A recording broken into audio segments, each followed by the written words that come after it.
Alright, Second Life, building absolute basics, camera control. Camera control is absolutely essential. Now, you can see me moving the camera, but you have no idea what's going on behind the scenes, so I'm going to fill you in.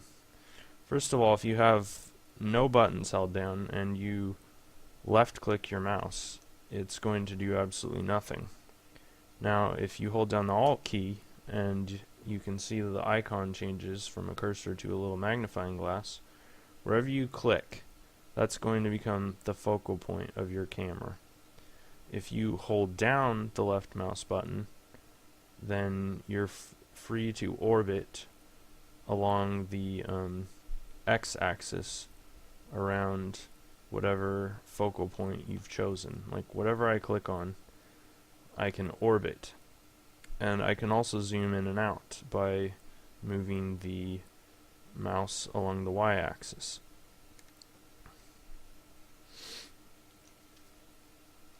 Okay, so that's sort of the first thing to learn about the camera. So I've clicked on the cube. I've made it my focal point. Now that doesn't stick. It only sticks as long as you continue to hold down the left mouse button. Now, I'm still holding down the Alt key and the left mouse button. What I'm going to do is hit the Control key.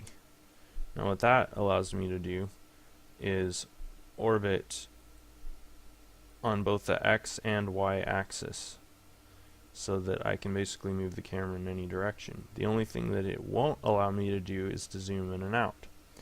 So in order to exercise and effectively use the camera, I have to be able to release and push down the Control key at strategic points when I'm viewing, which is basically whenever you want to zoom in.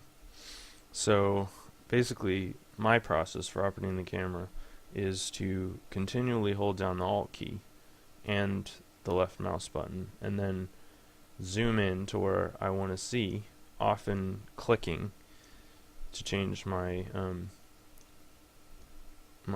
central point that the camera is going to orbit around. And then after I'm satisfied with the position, I will push down the Control key in addition to the Alt and the left mouse and orbit to get the right perspective that I want. Now, many times while I'm building, I will also be holding down the Control and the Alt key and then left clicking to find particular parts of the cube or whatever I happen to be building that I want to focus on, and then periodically releasing the Control key to zoom in and zoom out. So it's quite involved. I mean, when you do it for a long enough period of time and you become pretty good at using the camera, it's not something that you really notice that you're doing. But for new people who are just learning how to build, the camera can be very tricky to operate. Although I can understand why it's so complex, because for building and 3D modeling you really need to have this kind of absolute control over the camera.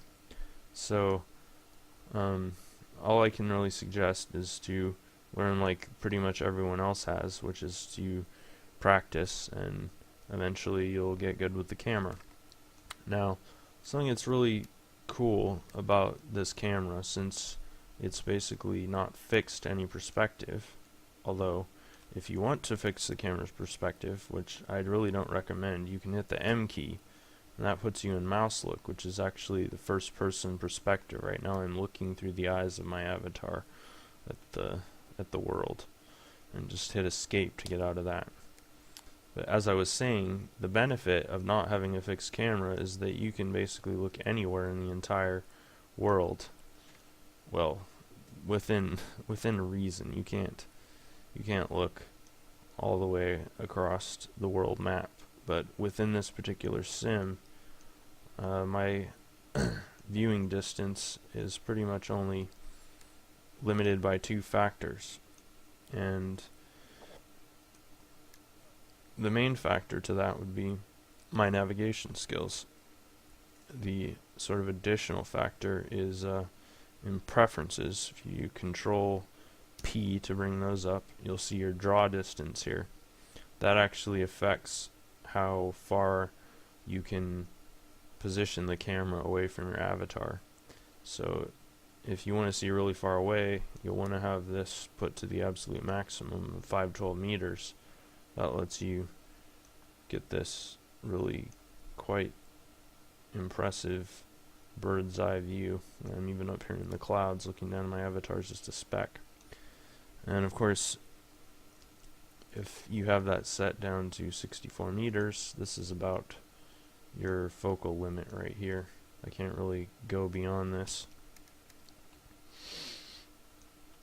But for building, I tend to always set the camera to the lowest draw distance, because every single element in the scene slows down your frame rate. So the less you have going on, the easier it will be to build. As you can see, when I put in 512 meters, every single thing in the background is showing up, and that is significantly impacting my frame rate.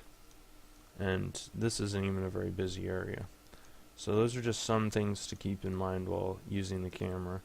Like I said, my best advice is just to practice and remember that the Control, Alt, and left mouse button are pretty much the only keys that you need to use the camera effectively.